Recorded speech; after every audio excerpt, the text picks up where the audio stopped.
Est-ce que vous pensez, Pascal Gourdroy, qu'à un moment, on va devoir passer à de l'abattage par sécurité ? Écoutez, vous savez, on est sur Rouen depuis jeudi sous un grand niveau de tension et de crainte.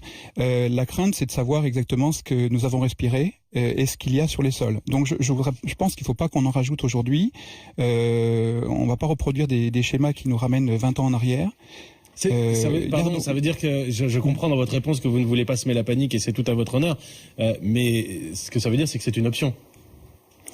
Alors, c'est une option. Ça aurait pu en être une jusqu'à hier soir. Il faut savoir que il y a eu un communiqué de la Chambre d'agriculture donc mardi en fin d'après-midi qui nous a quand même replacé un peu le centre du sujet, c'est que les animaux ne sont soumis à aucune consignation et seront quand même collectés et commercialisés. D'accord ? Comme à l'ordinaire. Même s'ils ont brouté dans un pré où il y avait de la suie.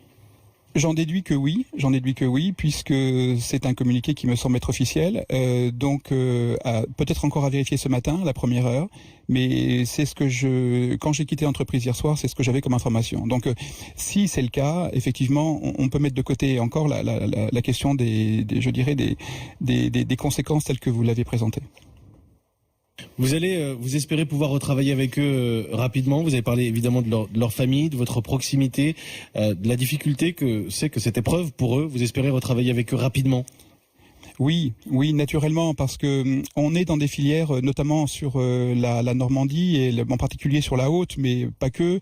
On est sur si vous voulez, des organisations où on essaye de monter le curseur de nos animaux. C'est-à-dire que, il vous a pas échappé qu'on est sur un produit, le produit carné, qui est extrêmement chahuté aujourd'hui.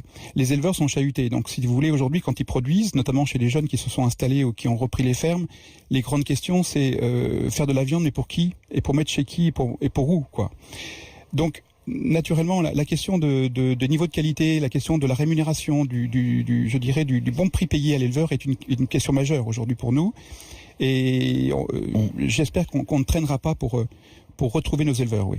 Et pour les indemniser, évidemment aussi. Au moins 1800 agriculteurs sont impactés par les suies de l'incendie de Rouen. J'ai tenu à ce qu'on soit, parce qu'il y a beaucoup de psychose et d'inquiétude, j'ai tenu à ce qu'on soit le plus précis ce matin. Et c'est pour ça que je vous remercie sincèrement, Pascal Gourdroy, d'avoir bien voulu répondre à nos questions. Vous êtes opérateur dans le domaine de la viande sur la métropole rouennaise. Ici, vos réponses, votre précision et vos précautions aussi.